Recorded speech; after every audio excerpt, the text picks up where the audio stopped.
Hey, so I just finished watching Top Gun Maverick.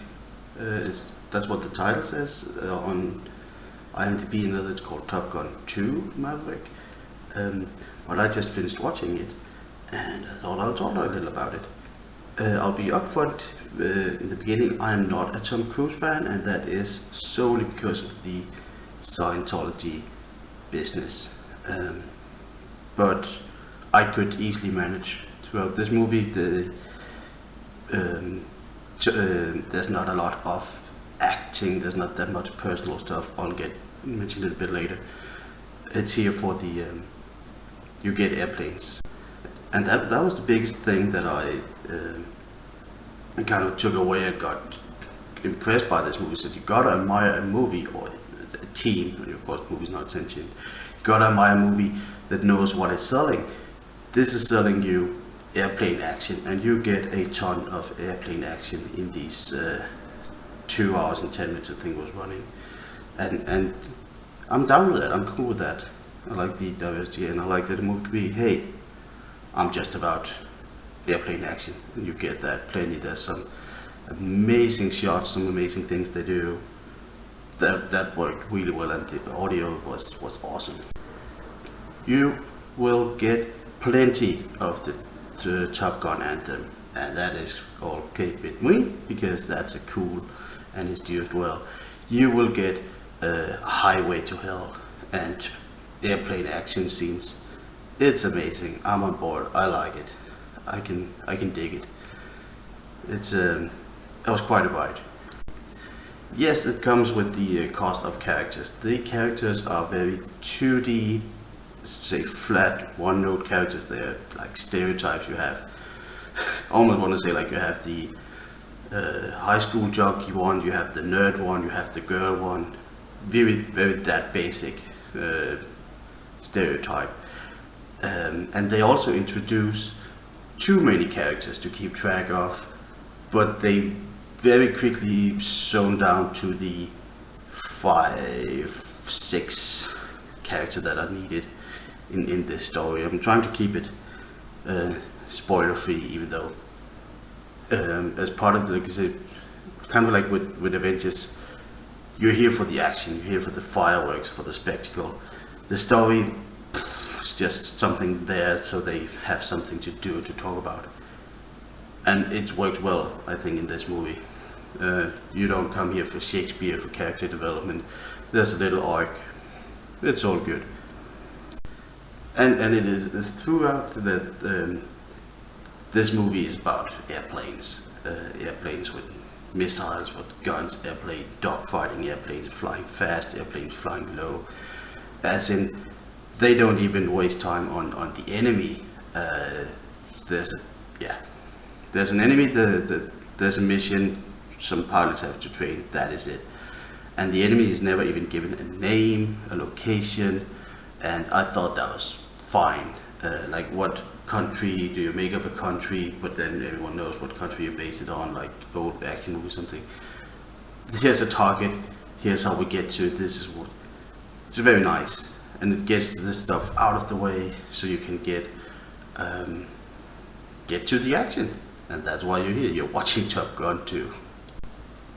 I never watched the original Top Gun. I barely even know what it's about. But I can also say that you don't have to. There's a lot of callbacks, but they also they really make sure that you know how the character feels and who's like good guy or bad guy, or what's an emotional moment. Almost to the point of like hammy. Not gonna say farcical because it was still kept good. So there will be, returning characters. That's why they're doing this now, before anyone gets too old. And it works. You can follow along. I could follow along easily. I'm pretty sure you can too. There's not a big problem. There was a one movie craftsmanship that was a little jarring to me, noticed in the beginning, and then I was just sucked in, because this movie starts, so let's know it's a Top Gun movie, so it starts with the Top Gun anthem, and then we go into Highway to Hell with tons of footage and action of airplanes on aircraft getting launched, landed, doing maneuvers. It was really cool, and then it just stops. Like it's really just almost gonna say like fluff piece or hype man, what do you want to call it. It leads into nothing, and that could have been better. That was a bit jarring because then the music and it just stops, and then we go to a quiet moment where we see Maverick, we see Tom Cruise, our main protagonist here, and here's where it also gets campy. It's so full of it. Like he's always, this is what it is. He's a movie star, so he's always looking perfect. He's repairing. So not only he knows so much about airplanes, he can repair. He's repairing what you call like a single engine, like a propeller airplane, like a stunt plane. What do you want to use? He's working a bit on that, but he looking all cool. And then he takes his bike in the morning to work, where he's a test pilot, and he drives the bike right up to the plane that he's testing. This is the very beginning of the movie. It's just then here's where it sets the tone. So you get these two tones, very much high action, and then you get the Tom Cruise, Maverick, splendid admiration shot. So Maverick, goes to work. He's a test pilot. They'd be like, "Oh no, so the airplane has to perform better and earlier than expected, and they're coming to shut it down." And they talk about this the morning. We saw him drive to work in the morning, and they'd be like, "Oh, but let's take off now, so prove that we can make this plane." But by the time he takes off, it's at night. That was really weird. But then the story kind of gets going from there, and I was just enjoying it for the most part. Oh yes, of course, and as the test plane takes off at the end of the runway, there's the big evil man that's gonna shut them down. He's standing right in the middle, looking at the airplane when it takes off in very high speed for takeoff. There's a building next to him, you've probably seen this in the trailer, that blows the roof off while the man stands unaffected. There's some bullshit of that, very minor in the movie. I also think like there's at one point someone pulls the two-seat plane, someone pulls an ejection seat, and I'm pretty sure that if you pull one ejection seat, the other one also follows.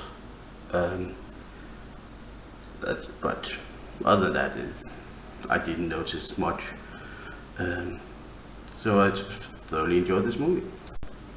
I'm not sure how much of a spoiler it is, but I wanted to mention it. That Val Kilmer has some scenes in this movie, and if you don't know, Val Kilmer had some surgery, I think, from throat cancer, so he can't speak very well. And if you saw, which you didn't, but the movie The Snowman, they work around it by shooting him from the back, and then trying to dub over his voice whenever. It doesn't work. And he's here in Top Gun, and they just play into his condition, and I thought that was very nice and very well executed. He writes what he wants to say on a monitor, and then something gets important, he says it, and I thought that was very well done. So big admiration and respect for me. I thought that was very well handled, and I think that would be an example that I'm coming back to if I'm talking about movies in the future, saying this is how you, instead of having like digital or trying to do something to pretend that the actor's condition isn't there, because you need the character that they played a long time ago to be in a different state. Have to roll with it, be respectful about it, and I wanted to take my hat off and nod to that, saying this was very well done. So kudos to that. And if you really don't want to be spoiled at all, then this is where you should end. Thank you for watching. I just have to mention, because I thought it was a really funny coincidence, The movie has this mission that that some pilots have to perform, and be able to perform that, they need to be trained by Maverick. It's that simple story, but it works as good as any. The mission that they have, not going to be spoiling, but just notice, is that they have to fly really, really fast in a canyon to not get hit by anti-air tower. And at the end of that canyon, there's a very small target that they have to hit. I sure hope that their targeting computer does not fail, or someone has to rely on the Force. That was just it. I thought that was funny. Great shot, kid. That was 1 in a million. Remember, the Force will be with you, always.